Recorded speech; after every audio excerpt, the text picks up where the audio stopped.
হুম, কীরকম একটা বাজে গন্ধ আসছে। কারোর পেট খারাপ হলো? ওই যে এসে গেছে আবার বাধা দিতে, শুধু বাজে কথা। ফুলকপির একটা হালকা বাজে গন্ধ বেরোয় ঠিকই, কিন্তু স্বাদ অপরূপ হয়। ফুলকপিগুলোকে কিন্তু আজকে আমি একটু গোটা গোটাভাবে কেটে নেব, কারণ আজকে কিন্তু আমি ফুলকপি আলুর ঝোল বানাবো না। কি বানাবো বলো তো? ফুলকপির ঘ্যাঁট? না না, ফুলকপির কোরমা। বাচ্চা ছেলেটা দেখে বুঝতে পারলো, আর উনি বুঝতে পারলেন না। হ্যাঁ, আর একটা কথা বলি, ফুলকপির কোরমাতে আমি কিন্তু আলু দিই, কারণ আমি একটু আলু খেতে ভালোবাসি।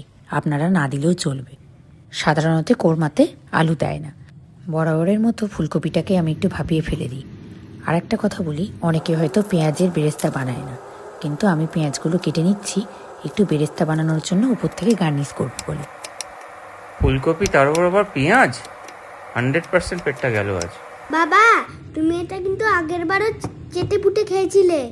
হ্যাঁ হ্যাঁ, কমেন্ট পাস করার মাস্টার। খাওয়ার বেলায় তখন দিব্যি খেয়ে নেবে। কড়াইটা একটু তেল গরম হয়ে গেলে পেঁয়াজগুলো ভেজে রাখবো।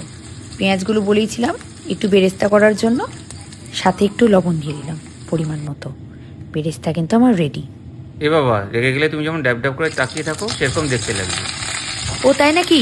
আলু ফুলকপিটা এবার একটুখানি তেলে ভাজার পর যেরকম লাগবে দেখতে, ঠিক তোমাকেও এরকম লাগে রাখলে। ভাজার সময় একটুখানি আলু ফুলকপি একটু লবণ হলুদ দিয়ে হালকা হালকা করে লালচে করে ভেজে নেব।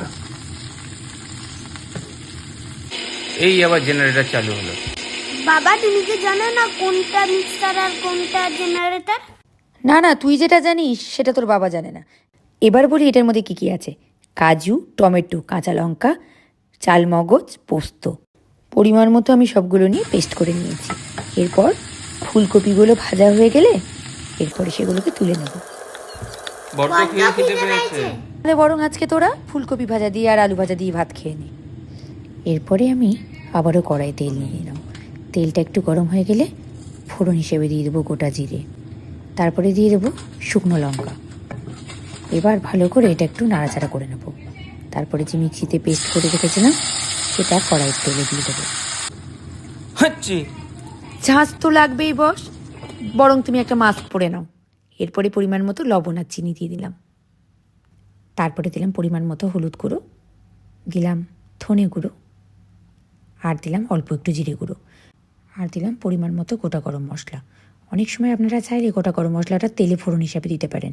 এবার একটু পরিমাণ মতো দিলাম আদা বাটা। আপনারা যতটা পরিমাণ মতো করবেন ঠিক আপনারা সেই পরিমাণটাই ব্যবহার করবেন।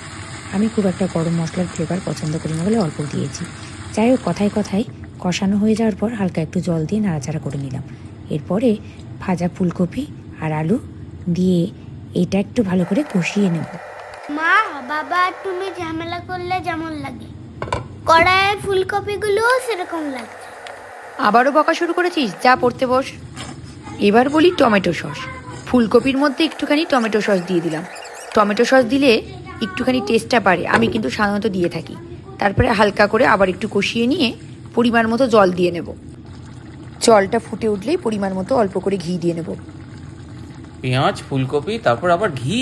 হ্যাঁ, তাতে কি, টেস্টটা তো বাড়বে। এবার পেঁয়াজের বেরেস্তাটা হালকা করে একটু ডেকোরেট করার জন্য দিয়ে দিলাম। এরপরে রেডি হয়ে গেল ফুলকপির কোরমা। খেতে কিন্তু বেশ সুস্বাদু হয়েছিল। গোবিন্দভোগ পোলাওয়ের সাথে একটুখানি খেয়ে দেখুন তো কেমন লাগে, জানাবেন অবশ্যই।